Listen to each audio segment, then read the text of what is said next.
welcome back to another edition of Paul's Cinema Picks of the Week.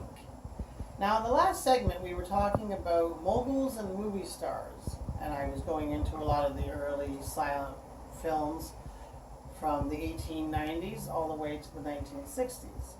Well, this one here, we're going to be talking about the very early films, the films when films first started. Now, a fact that people didn't know is that before movies began, there were exhibitions called magic lantern shows. Now, a magic lantern precursored the film industry, like by about 20 to 40 years, or even longer.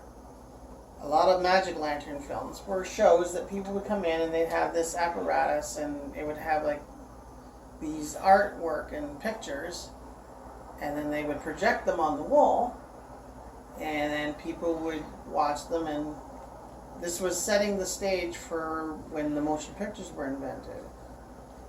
And then, of course, around the late 1800s, the motion pictures got invented. Some say by Thomas Edison with the Edison Company and the kinetoscope.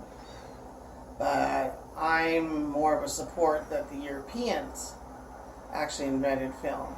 And this coincides with what I'm going to be discussing here.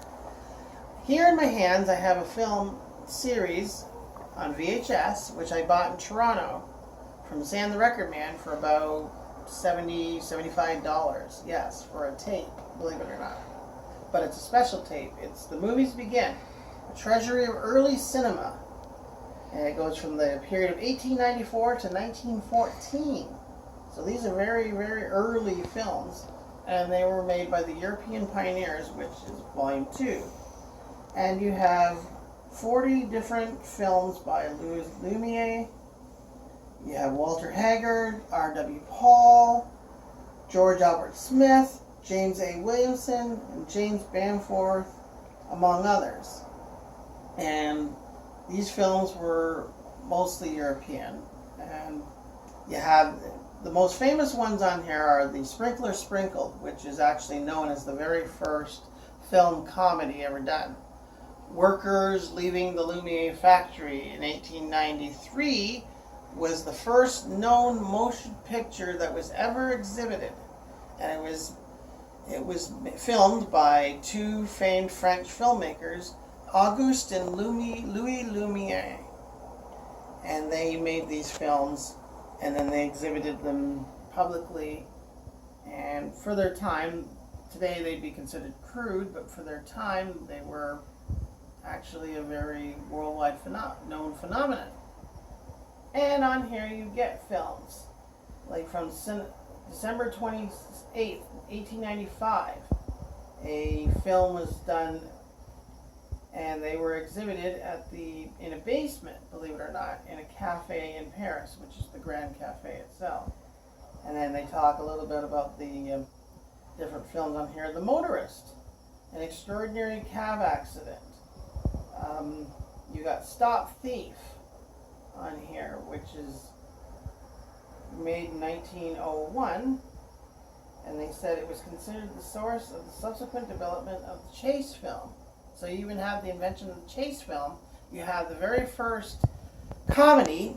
You even have the very first horror film on here. And the first horror film was actually called Arrival of a Train. And all it was were people were at a train station, and a train would pull into the train station, and this was filmed. And at the time, there was such a hysteria over the new medium of the motion picture camera. People fainted in the theaters, people were taken out, people had heart attacks, so hence they labeled it the very first horror film. But yeah, you get films like that in this one here, and there were different entries in the series. You got George Méliès, you have some of the other ones, the inception of motion picture comedy, but this one I liked because it had the Europeans, and it actually credits the Europeans as being true inventors of the motion picture industry. Okay, and next in my hand I have this series called Hollywood, Celebration of the American Silent Film. And of course you got D.W. Griffith on the cover here. This one's entitled The Pioneers. And the Pioneers were, again, this is from the American standpoint, by the way, the pioneers that invented movies for America at the time. You had D.W. Griffith. You had Thomas Edison, W.K. Dixon, who actually worked with Edison.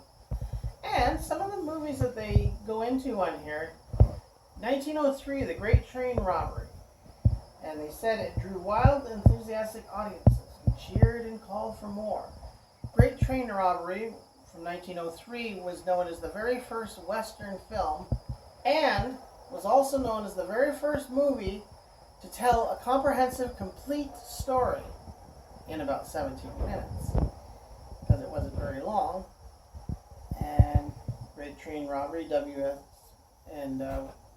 Edwin S. Porter, who actually directed it, Bronco Billy Anderson, who was a cowboy star at the time, actually plays a couple roles in it.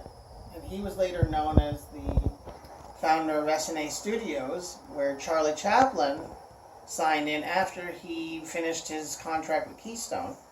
He went to S&A and made a series of films there. You also have movies here like Wings, 1927. A little bit of history. Wings was the very first movie to win an Academy Award. Because in 1928, I think it was a hotel in New York or California, and all the Academy Awards were at that time was just a gathering of different stars, and they would come in and they would just pick up these small awards. And Wings was actually considered the very first motion picture to win an Academy Award. And you have Noah's Ark from 1928, and a very early Technicolor film called The Black Pirate, which starred Douglas Fairbanks. And you have interviews on this here as well. You have Lillian Gish. You have Dolores Costello, who, by the way, was the grandmother of famous actress Drew Barrymore. Blanche Sweet, let's see if I can pronounce that right. Jackie Coogan, who was known as Uncle Fester on The Addams Family, but at that time he was a child actor and was most famous for his role as the kid opposite Charlie Chaplin. And you have King Vidor, who was a very well-known director at the time, as well as many, many others. And it's a very comprehensive look at the early pioneer era of filmmaking. And then finally, here we have one with Charlie Chaplin on the cover. Chaplin, yes, is a favorite of mine. And it's called In the Beginning. And you even go back a little bit further than that, like 1900. And you got movies like The Squaw Man, which was the very first film for Universal at that time, Universal Studios. And they made this movie called The Squaw Man. It was their very first hit. Intolerance, which was directed by D.W. Griffith in 1916. Joan the Woman, 1916. And then you have interviews with Henry King, Alan Dwan, who was a known director, Agnes DeMille, Lillian Gish, Anita Loos, who was a columnist, and many, many more. And this tells you about the early stuff in Hollywood. And I might have to stand corrected here. Cecil B. DeMille directed Hollywood's first feature-length film, which was The Squaw Man. And they did that in an old stable on West Street. And they even said residents watched with disapproval and amazement as the sets for D.W. Griffith's Intolerance reared above their bungalows.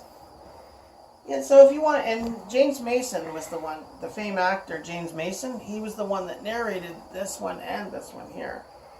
And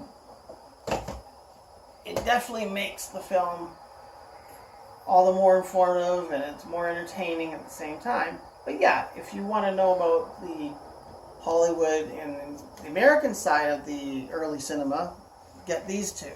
If you want to know about the European side, I would get something like this here, because then I think this is actually more factual and accurate.